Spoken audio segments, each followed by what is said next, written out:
Hey there YouTube, this is MrLuBuFu here with the return of my series Judge, Jury, and Executioner, a series with, now that I'm a formal level 1 judge, I go about rule changes and odd questions and anything else that you guys want me to talk about involving judging. So the most requested thing in the last time I asked was to talk about the M14 rule changes, which there's quite a few of them, so I'm going to go over each and every single one in quite a few different ways, so that way you guys know all the rule changes that are coming up for the set that comes out. I believe this is being recorded on Friday, so tomorrow. So, the first thing that we're going to talk about, which is the big one, is the legendary rule.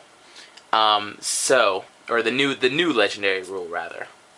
So let's say I control a Kiki-Jiki Mirror Breaker, and I'm going to zoom in a lot. If you guys need to know what these cards are, I'll include... or you can just search on Gatherer if you want to see it.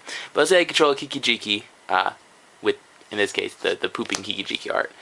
And I, for some reason, want to cast a second one. In the old legendary rules, what would happen is they would see that they're a legendary permanent, and they would both go to the graveyard. So, that would be sad. So now, what it is after you cast the second Kiki-Jiki, or whatever legendary creature or permanent, mind you, legendary lands also do the same thing, you get to choose between the two of them which one you want to keep. So, if I want to say, oh, this art is a lot better, this one will go away. If, for example, they enchanted this with a pacifism, for example, that would be the same sort of thing. Now, this is different when you're dealing with opponents. So let's say your opponent has a Progenitus in play. So before, you could, let's say, play a Phantasmal Image, clone the Progenitus, so copy, this is the clone effect, for those of you that don't know what Phantasmal Image does, and then they would both die. Protection from everything wouldn't be protection from the legendary rule because it doesn't target or anything else. So with the old legendary rule, you'd cast clone and they both die. With the new legendary rule, you now have a cloned Progenitus, and that's it. You and your opponent can both have the same legendary permanent in play, right? It's just so basically you can't legend rule. You can't. Clones are their intended purpose. They're not legend killers now. So you can't clone a Geist Saint Draft that your opponent has and kill it. So Progenitus now has even more protection for everything. Now, let's say, for example, that your opponent has a Lubu Master of Arms, another legendary creature, and you cast a Progenitor Mimic. So if that would happen, the Progenitor Mimic the first time would copy the Lubu, and then you'd be like, okay, you know, I now have my guy, blah blah.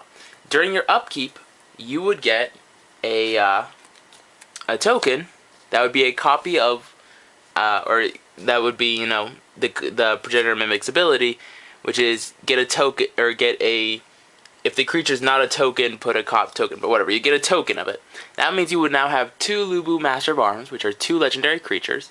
So then one of these, and you pick which, will go to the graveyard. It's preferably the token, but, so, that's how it works with legendary creatures, legendary permanents. There's also the new Planeswalker rule. So, let's say, for example, I have a Garruk Wildspeaker, and my opponent in the past could play, for example, a Garruk Primal Hunter, and then they would kill each other with the old Planeswalker rule, because they're both Planeswalker, super type, subtype Garruk. So, you would, if each player tried to have a Garruk in play, they would both die. With the new rule, if they play this Garruk Primal Hunter, you each have one, and that's basically it. So now, for example, if in Legacy, this is going to become relevant for Jace the Mind Sculptor Wars, so you can't just cast a Jace to get rid of their Jace. You'll just have one. The other thing that happens is very similar to legendary creatures and permanents, is the Planeswalker rule if you have two of the same type. So let's say I have a Jace Beleren in play, and I'm like, okay, well, I'm going to cast a Jace the Mind Sculptor. after using Jace's plus ability, this Jace's plus ability. I now get to pick which one of these two I want to keep. So say I want to keep the Mind Sculptor because it's got cooler art and it's a lot better card. I can then use this Jace. So the same sort of thing, what if I had two Jace the Mind Sculptors? Let me actually grab my second one. So, what if you have two Jaces? Then I could have the first Jace, I could Brainstorm, or use his Zero ability. Then I cast the second Jace, choose to keep this one, get rid of the one that I just used, and with this one, I can Brainstorm again if I wanted to. So since this is a new permanent, I could use its ability for the first time. So it is possible to chain Planeswalkers sometimes if you really need to. So Liliana Edict into Liliana Edict. So that's a thing. The next one, which is kind of a small change, but it's worth noting, is the Indestructibility clause. So Indestructible is now a keyword. So if you make a creature indestructible with, say, a Boros Charm, and they cast a Turn Burn on it, and says it becomes a 0/1 weird creature that loses all abilities, it would in fact lose indestructibility. In the past, you would actually still have it, because that would be a property of the permanent, not a keyword. Likewise, unblockable is now definitely not a keyword. It is now cannot be blocked by creatures, or creatures your opponent control. So that's a thing. The next one is the land drops. And one of the big things is with Oracle of Moldiah, for example, where you would have an Oracle of Moldiah, which says, one of the clauses is you may play an additional land during each of your turns. So what you could do is have, and this is with the old rules, you'd have an Oracle of Moldiah, play 2 lands, bounce your Oracle of Moldiah, recast it, and then you could play another land. I think it was 1 or 2.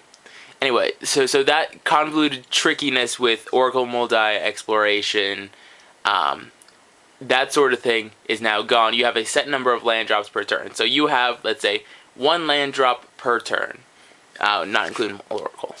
So you can play 1 land. If you have an Oracle, that adds 1 to it. So with an Oracle in play, I could cast 2 lands. However, let's say, for example, in my pre-combat phase, I have an Oracle, I play 1 land and I attack, and then they lightning bolt it or something. During the second main phase, I cannot cast a second land. I have used my 1 land drop for the turn and the additional one. So it makes a lot more sense with Oracle of Moldiah and that sort of thing. So you can't just abuse multiple lands. And the last thing is sideboard rules.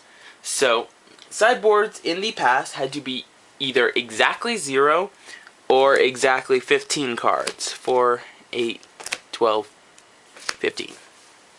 So 15 cards there. They're all kind of cool ones, but whatever. So let's say this was my sideboard. Everything like forest signed by trees, also whatever. So this is my sideboard. So in the old days, I would have either 0 cards or 15 cards. If I had less than 15 cards in my sideboard, I would get a game loss, unless it was 0. So now, with the new sideboard rule changes, you can have any number between 0 and 15 cards in your sideboard.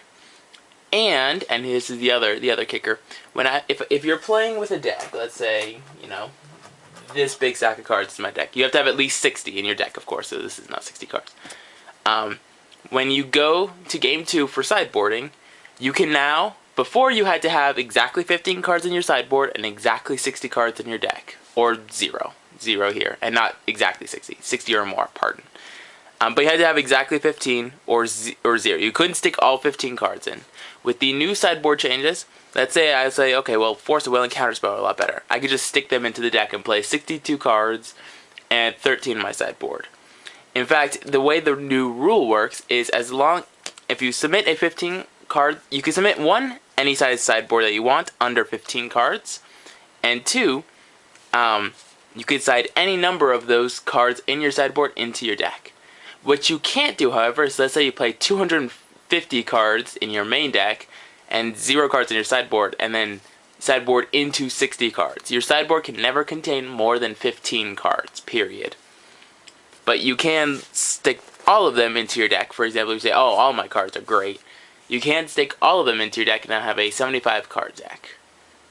So that's basically all of the M14 rule changes. I hope you guys enjoy this. Sorry I rambled on a little bit, but thank you guys all for watching. Rate, comment, subscribe. The way this series is going to work is if you have any judge questions that you feel would make for a good episode, just leave them in the comments below, and I'll be happy to share them or to answer them. Thank you all for watching. Rate, comment, and subscribe.